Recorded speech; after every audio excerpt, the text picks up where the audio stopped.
ખેરલાવમાં શાળા પ્રવેશોત્સવની ભવ્ય ઉજવણી. ડીડીઓ અતિરાગ ચપલોદે શિક્ષણ વિકાસ મોડેલને બિરદાવ્યો. વલસાડ જિલ્લાના પારડી તાલુકાના ખેરલાવ ગામે કન્યા કેળવણી મહોત્સવ અને શાળા પ્રવેશોત્સવ 2024ની ભવ્ય ઉજવણી કરવામાં આવી. કાર્યક્રમમાં જિલ્લા વિકાસ અધિકારી અતિરાગ ચપલોદ મુખ્ય અતિથિ તરીકે ઉપસ્થિત રહ્યા હતા. આ પ્રસંગે નવા પ્રવેશ મેળવનાર વિદ્યાર્થીઓનું ઉષ્માભર્યું સ્વાગત કરાયું હતું.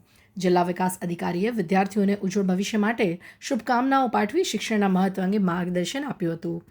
તેમણે ખેરલાવ પ્રાથમિક શાળાના આધુનિક અને સુવિધાસભર પરિસરની પ્રશંસા કરતા જણાવ્યું હતું કે ગ્રામ પંચાયત, ગ્રામજનો અને દાતાઓના સહયોગથી થયેલા વિકાસ કાર્યો અન્ય ગામો માટે પ્રેરણારૂપ છે. સરપંચ મયંક પટેલના માર્ગદર્શન હેઠળ શિક્ષણ ક્ષેત્રે થઈ રહેલા પ્રયાસોને પણ તેમણે બિરદાવ્યા હતા.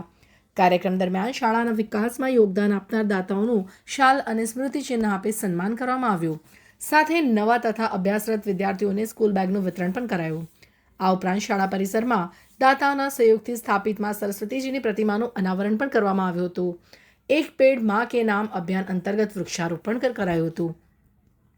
કાર્યક્રમ બાદ જિલ્લા વિકાસ અધિકારી સહિતના મહાનુભાવોએ ગામના નિર્માણાધીન આધુનિક પુસ્તકાલયની મુલાકાત લીધી હતી.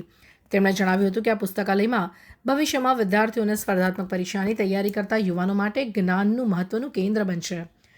ખેરલાવ ગામમાં શિક્ષણ, હરિયાળી, સ્વચ્છતા અને વિકાસ માટે થઈ રહેલા પ્રયાસોની ઉપસ્થિત મહાનુભાવોએ સરાહના કરી.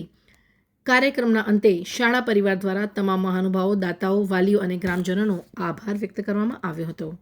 બહુ આનંદ થયું કે શાળાના આટલું સુંદર મજાનું કેમ્પસ બની ગયું છે. જે શાળાઓમાં 200, 300, 400ની ઉપર છોકરાઓ ભણતા હશે ત્યાં પણ એટલી ફેસિલિટી નથી. હજી એમને ઓર ત્યાં લેબ માટે અને બીજું કામ કરવાનું છે. અમે જોઈશું કે આ વખતે જે આયોજન થનારા છે એમાં કઈ રીતે મદદરૂપ થઈને જે પણ ગામના બાકી કામો છે